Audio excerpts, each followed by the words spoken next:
Hello friends, स्वागत है आप सभी का आपके अपने YouTube channel Ranjana rock nursing में। और आज हम बात करने वाले हैं सिम्टम्स ऑफ यूट्राइन फाइब्रॉइड के बारे में। मतलब कि जो बच्चेदानी की गांठ होती है या फिर बच्चेदानी की रसौली होती है या फिर जो गर्भाशय की गांठ होती है, अगर किसी फीमेल को हो जाती है तो उसमें कौन कौन से लक्षण दिखाई देते हैं जिससे हम डायग्नोस कर सकें कि उस महिला को बच्चेदानी की गांठ ही हुई है। तो ऐसे तो हम उसको टेस्ट करवा के, अल्ट्रासाउंड करवा के पता करते हैं, लेकिन कुछ ऐसे लक्षण भी होते हैं जिनके थ्रू ये जान सकते हैं कि जो फीमेल है उसको यूट्राइन फाइब्रॉइड्स हुआ है। वैसे जितनी भी गर्भाशय की गांठ होती हैं वो अलग अलग तरह की होती हैं और इसके जो लक्षण होते हैं वो भी अलग अलग तरह के होते हैं। जैसे बहुत सी ऐसी यूट्राइन फाइब्रॉइड्स होते हैं, गांठ होती है बच्चेदानी की, जिसमें किसी भी तरह का कोई लक्षण पता नहीं चलता है।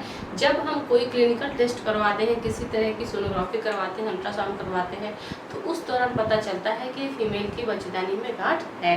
लेकिन नॉर्मली कुछ ऐसी गांठें होती हैं, कुछ ऐसे टाइप्स के यूट्राइन फाइब्रॉइड्स होते हैं जिसमें पता चल जाता है कि जो फीमेल है उसकी बच्चेदानी में गांठ है, क्योंकि उसमें बहुत से लक्षण दिखाई देते हैं। तो वो लक्षण कौन से हैं, इसी के बारे में आज हम डिस्कस करेंगे। तो चलिए बिना रुके इस वीडियो को शुरू करते हैं। तो इसमें फर्स्ट सिम्टम है, फर्स्ट लक्षण है हैवी मेंस्ट्रुअल ब्लीडिंग। मतलब कि जो फीमेल होगी, अगर उसके गर्भाशय में गांठ है तो उसको जब भी पीरियड्स आएंगे, जब भी उसका मासिक धर्म आएगा, तो उस दौरान उसको बहुत ज़्यादा ब्लीडिंग होगी। बहुत ज़्यादा ब्लीडिंग का मतलब कि नॉर्मली जो फीमेल्स होती हैं उनको एक दिन में अगर मान लीजिए पीरियड आता है तो जो फर्स्ट दिन होता है उसमें वो दिन भर में 1 या 2 पैड चेंज करती है। लेकिन अगर बच्चेदानी की गांठ है तो उस दौरान जो ब्लीडिंग होगी वो बहुत ज़्यादा होगी। दिन भर में जो फीमेल्स होती हैं उनको 4 से 5 पैड भी चेंज करने पड़ सकते हैं। तो अगर ये प्रक्रिया कंटिन्यू रहती है, जैसे अगर पहली बार ऐसा हो रहा है कि पीरियड्स के दौरान बहुत ज़्यादा ब्लीडिंग हो रही है, तो ये नहीं कहा जा सकता कि ये फाइब्रॉइड्स की वजह से हो रहा है, गांठ की वजह से ही हो रहा है, क्योंकि ये अदर किसी बीमारी की वजह से भी हो सकता है। लेकिन अगर ये प्रक्रिया कंटिन्यू चलती है, हर महीने ऐसा हो रहा है कि जब भी पीरियड्स आ रहे हो तो बहुत ज़्यादा ब्लीडिंग हो रही है, तो उस दौरान जो फीमेल होती है उसको अल्ट्रासाउंड करा लेना चाहिए, जिससे क्लियर हो सके कि उसको बच्चेदानी में किसी भी तरह की कोई गांठ, कोई फाइब्रॉइड्स तो नहीं हो रहा है। तो ये कॉमन सा लक्षण जो फीमेल्स में देखने को मिलता है। नेक्स्ट इसका सेकेंड जो लक्षण है वो है प्रोलॉन्ग मेंस्ट्रुअल ब्लीडिंग। मतलब जब भी फीमेल्स को पीरियड्स होंगे उस दौरान जो पीरियड्स का टाइम ड्यूरेशन होगा वो बहुत लंबा जाएगा। नॉर्मल क्या होता है कि जब किसी फीमेल को किसी तरह की बीमारी नहीं होती है तो उस दौरान जो पीरियड्स की टाइम ड्यूरेशन होती है, जो मासिक चक्र का समय अवधि होती है, वो 3 से 4 दिन की होती है। किसी किसी फीमेल्स में 6 दिन की भी होती है। लेकिन अगर बच्चेदानी की गांठ है तो उस दौरान जो ये समय होगा ये बढ़ जाएगा। मतलब कि जो फीमेल्स होगी उसके पीरियड्स 10 दिन, 12 दिन या फिर 15 दिन इस तरह से रहते हैं। नॉर्मल जो मेंस्ट्रुअल साइकिल होता है उसमें जो मेंस्ट्रुअल साइकिल की टाइम ड्यूरेशन होती है, तो जब एक मेंस्ट्रुअल साइकिल से लेकर दूसरे मेंस्ट्रुअल साइकिल के बीच में 28 दिन या फिर 30 दिन का गैप होता है। लेकिन जब बच्चेदानी की गांठ हो जाती है तो उस दौरान जो ये पीरियड्स होते हैं ये लंबे समय तक रहते हैं। मतलब कि 10 दिन, 12 दिन या फिर 15 दिन इस तरह से ये पीरियड्स रहते हैं, जिसकी वजह से जो मेंस्ट्रुअल साइकिल होता है उसकी जो टाइम ड्यूरेशन होती है 28 दिन की या फिर 30 दिन की, वो कम हो जाती है और इसमें बहुत ज़्यादा हैवी ब्लीडिंग होती है, बहुत अधिक ब्लीडिंग होती है। तो ये लक्षण फीमेल्स में अगर देखने को मिल रहे हैं तो उनको जल्द से जल्द अपना डायग्नोसिस करवा लेना चाहिए, अपना अल्ट्रासाउंड करवा लेना चाहिए, जिससे उनको जितनी जल्दी हो सके उतनी जल्दी पता चल सके कि उनके यूट्रस में कहीं कोई गांठ तो नहीं बन रही है। नेक्स्ट इसमें थर्ड है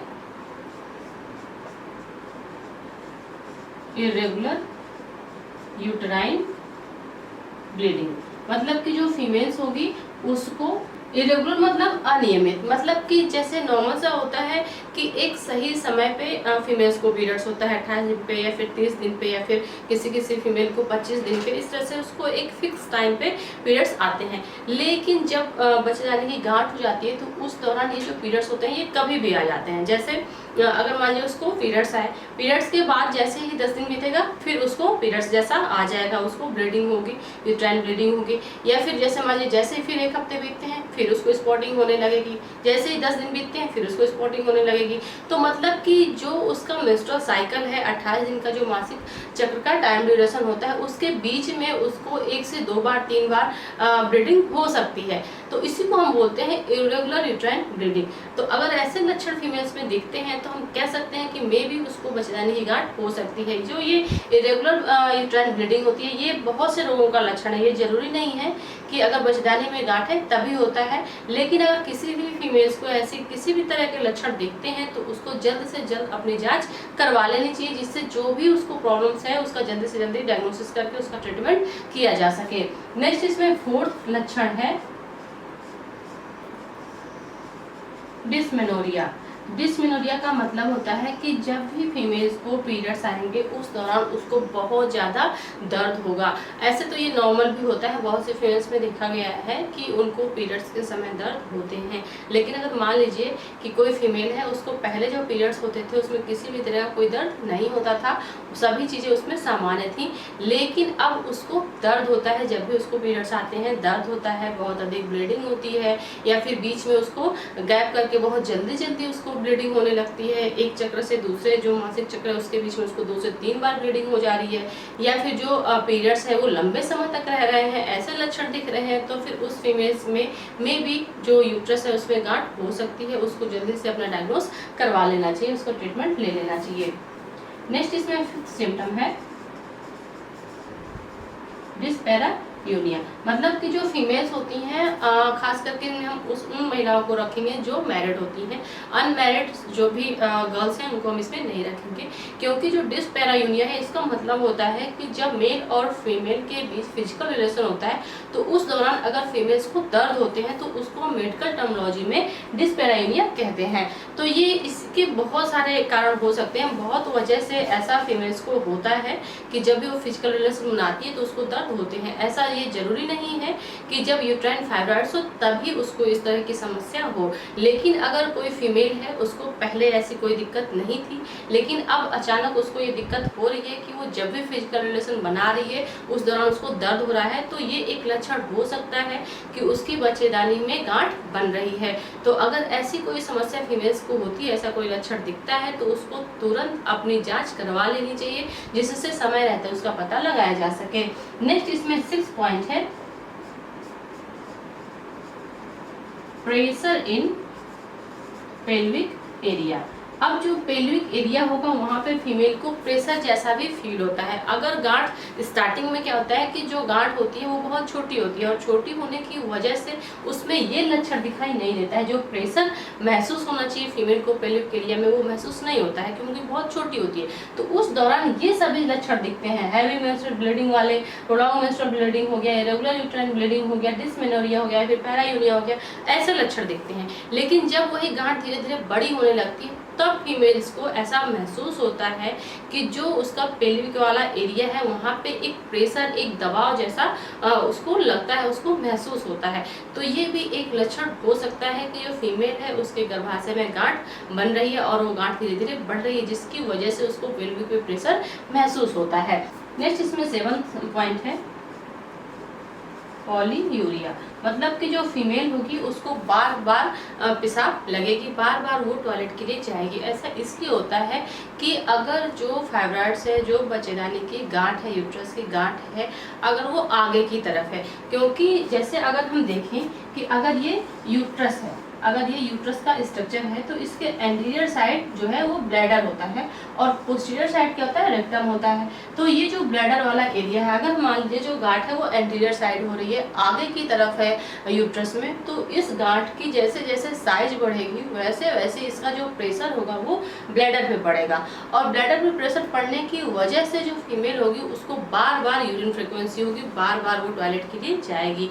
तो ऐसा तब होता है जब गांठ थोड़ी बड़ी होने लगती है, क्योंकि गांठ जैसे जैसे बड़ी होगी वैसे वैसे जो यूट्रस का प्रेशर है, गर्भाशय का प्रेशर है, वो ब्लैडर पे पड़ेगा और फिर बार बार फीमेल्स को टॉयलेट के लिए जाना पड़ेगा। तो ये भी एक लक्षण हो सकता है अगर फीमेल को गर्भाशय में गांठ हो रही है तो उस दौरान। नेक्स्ट इसमें 8th पॉइंट है कॉन्स्टिपेशन। अब जो कॉन्स्टिपेशन है इसकी समस्या तब होती है जब गांठ धीरे धीरे बढ़ने लगती है और वो इतनी बड़ी हो जाती है कि जो ये रेक्टम वाला एरिया है इस पे दबाव डालने लगती है, क्योंकि जो एंटीरियर साइड है, आगे साइड है, वहाँ क्या है, ब्लैडर है। तो जैसे जैसे गांठ बढ़ेगी वो ब्लैडर में प्रेशर डालेगी, इसकी वजह से फीमेल को बार बार टॉयलेट जाने की समस्या होगी। लेकिन अगर वही गांठ पीछे की तरफ है, पोस्टीरियर साइड है यूट्रस में, तो उसका जो प्रेशर होगा वो कहाँ पे पड़ेगा, रेक्टम पे पड़ेगा, जिसकी वजह से जो फीमेल होगी उसको कॉन्स्टिपेशन जैसी समस्या होगी। क्योंकि रेक्टम पे अगर दबाव पड़ेगा तो वहाँ पे जो पेरिस्टाल्टिक मूवमेंट है वो प्रॉपर नहीं हो पाएगा और फीमेल्स को फिर कॉन्स्टिपेशन जैसी समस्या